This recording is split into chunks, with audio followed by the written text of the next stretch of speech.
नमस्कार, मी संदीप तळेकर, प्रहार संघटना कर्मा तालुका अध्यक्ष.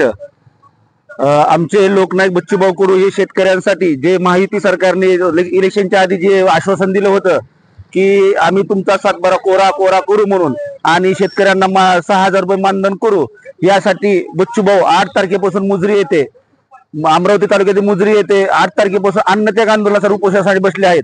तरी मी कर्मा तालुक्यातील शेतकऱ्यांनी विनंती करतो की आपण जात पात राजकारण पक्ष बाजूला सोडून उद्या आम्ही करमाळ्यामध्ये या सरकारचा निषेध व्यक्त करण्यासाठी व शेतकऱ्यांना सरसकट कर्जमाफी व शेतकऱ्यांना हमी भाव मिळावा, दिव्यांग बांधवांना 6,000 रुपये पेन्शन मिळावी, विधवा निराधार महिलांना देखील 4 महिने झालं तरी अजून देखील खात्यावरती पैसे जमा नाही, या नालाई सरकारचा निषेध व्यक्त करण्यासाठी आम्ही उद्या या करमाळ्यामध्ये आंदोलन करत आहोत. यासाठी अनेक संघटनेचे देखील मला कॉल आले आहेत, अनेक पक्ष संघटना आम्हाला या गोष्टीसाठी पाठिंबा देत आहेत. तरी या महायुती सरकारचा आम्ही उद्या करमाळ्यामध्ये निषेध करत आहे. बच्चू कडू यांनी त्यांच्या अन्नत्याग आंदोलनाच्या दरम्यान त्यांना जो कॉल आला होता जिल्हाधिकाऱ्यांद्वारे बावनकुळेंचा, त्यावेळेस त्यांनी धमकी दिली अशा प्रकारे बच्चू कडू यांनी सांगितलं. असा विषय झाला की त्यांनी अशा या सरकारला इतकी मस्ती म्हणजे मात चालला की सत्तेचा, असं बच्चूभाऊ बोलले होते बावनकुळे साहेबांना. पण मी देखील सांगतो की या सरकार 5 दिवस झाला, आमचा नेता एक पोटाचा अन्नाचा कण देखील नाही, पण 5 दिवस आंदोलनासाठी बसलं. पण या सरकारला झोपेचं सोंग घेण्याचं काम करत आहे. झोपलेला माणूस असला तर त्याला उठवता येतं, पण सोंग घेणाऱ्या माणसाला उठवता येत नाही. अशा प्रकारचं हे सरकार नीच वृत्तीचं बच्चूभाऊ संघ वागत आहे. तरी आज उद्या जर या गोष्टीची दखल नाही घेतली आणि शेतकऱ्यांचं कर्जमाफी नाही केली तर आम्ही तीव्र स्वरूपाचं राज्यभर आंदोलन, गावोगावी आंदोलन करणारे, गावोगाव बंद करण्याचं ठरवलं आहे. आणि जे बावनकुळे साहेबांचे म्हटलं आहे त्यांना देखील या गोष्टीचा विसर पडला आहे की आपण जे प्रदेशाध्यक्ष असताना किंवा आपण इलेक्शनच्या आधी जे शब्द शेतकऱ्यांना दिलं होतं, याचा विषय सोडून त्यांना जर स्वतः येता येत नसेल शेतकऱ्यासाठी, तर तुम्ही शेतकऱ्याची मतं घेताना तुम्ही एवढ्या शब्दा खाल्ल्या होत्या आणि शेतकऱ्याच्या जीवावरती तुम्ही या सत्तेमध्ये आला तरी तुम्ही शेतकऱ्याचं रक्त पिण्याचं काम करतात महायुती सरकार. बच्चू भाऊंनी असं सांगितलं आहे की बाबा माझ्यासोबत बैठकात चर्चा करायचं ना, डायरेक्ट आदेश घेऊन यायचा. बरोबर आहे ना. आजपर्यंत 3 वेळा आंदोलन केलं, 5 आंदोलन केलं, रायगडच्या पायथ्याशी केलं, आम्ही मशाल मोर्चा घेऊन प्रत्येक आमदाराच्या घरासमोर आंदोलन केलं, स्वतःच रक्तदान करून कार्यकर्त्यांनी शेतकऱ्यांनी आंदोलन केलं.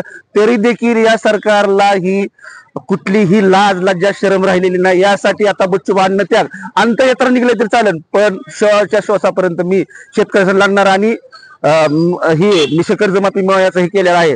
जर सरकारने जर आज उद्या जर निर्णय नाही घेतला तर राज्यभर पूर्ण रस्ता रोको करून कुठल्याही आमदाराला, सत्तेतल्या आमदाराला, मंत्र्याला आम्ही गावोगाव फिरून देणार नाही. ही प्रहार संघटनेची पहिली मागणी असेल. बच्चू कडू यांच्या आंदोलनाला विविध राजकीय पाठिंबे मिळत आहेत, विविध पक्षाचे पाठिंबे मिळत आहेत. जरांगे पाटलांनी सुद्धा काल परवा दिवशी त्यांनी सुद्धा पाठिंबा त्या ठिकाणी जाऊन दिलेला आहे, सरकारला ते इशारा सुद्धा दिलेला आहे.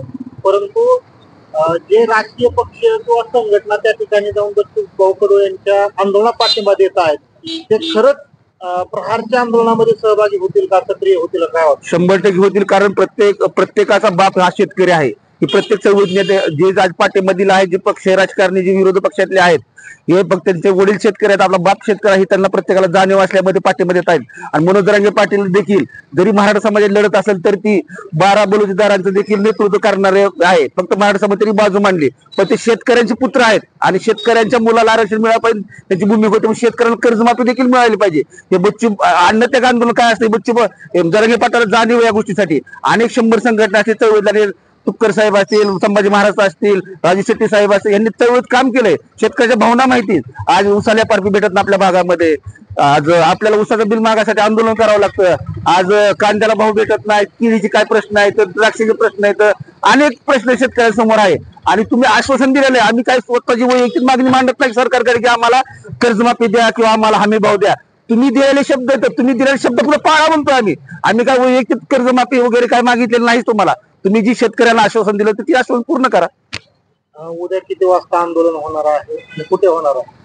हे आंदोलन आम्ही प्रहार संघाच्या माध्यमात आम्ही करमाळ्यामध्ये किंवा करमाळा तालुक्यामध्ये कुठेही अचानकपणे करणार आहोत.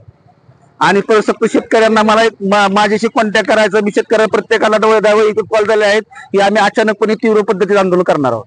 किती संघटना आपल्यासोबत सहभागी आहेत? अनेक चळवळीतली अनेक संघटना, अनेक नेते माझ्या संगती आहेत. उद्या मला पाठिंबा त्या गोष्टी अनेक गावातील ग्रामपंचायत देखील पाठिंबा आलेला आहे, फोन आलेले आहेत. उद्या सगळी 400-500-1000 कार्यकर्ते शेतकरी वर्ग आता उद्या आमच्या आंदोलनात सहभागी होणार आहे. तरी प्रशासनाला काय इशारा असेल? प्रशासन असेल जर उद्याचं आंदोलन आम्ही भाऊंच्या अन्नत्यागाचा जर आज विचार जर नाही केला उद्या आम्ही तीव्रपणे आंदोलन करेल. जर उद्या जर भाऊंच्या गोष्टीचा जर भाऊंना जर कमी जास्त झालं तर प्रहार संघटना ही आक्रमक झाल्याशिवाय रोड उतरल्याशिवाय राहणार. उद्याचं जे आंदोलन आहे फक्त करमाळा तालुक्यापुरतं मर्यादित आहे का संपूर्ण राज्यातच हे आंदोलन होणार आहे? संपूर्ण राज्यामध्ये प्रत्येक गावामध्ये प्रहार संघटने कार्यकर्ते पदाधिकारी आंदोलन करतात, शेतकरी आंदोलन करतात, काही लोकांनी चुली देखील पेटवल्या काही गावामध्ये. अशा प्रकारचं आंदोलन पूर्ण राज्यामध्ये चालू आहे. जर आजचा जर निर्णय झाला नाही, आज जर मुख्यमंत्री साहेबांकडून दोन्ही मुख्यमंत्री साहेबांकडून जर निर्णय नाही झाला तर उद्यापासून पूर्ण महाराष्ट्रामध्ये तीव्र पद्धतीचं आंदोलन स्वरूप असणार आहे. काय वाटतं सरकार सकारात्मक निर्णय घेईल का? कारण 4 ते 5 दिवस झाला आणखी तरी सकारात्मक निर्णय झालेला दिसत नाही. सकारात्मक घेतल्याशिवाय आता सरकारला पर्याय उरणार नाही, कारण आम्ही सकारात्मक घेतल्याशिवाय बेमुदत उपोषण केलं आहे. बच्चूभाऊ दिलेला शब्द ही शेवटच्या श्वासापर्यंत बच्चूभाऊ हे हटणार नाहीत हे आम्हाला बच्चूभाऊ विश्वास आहे.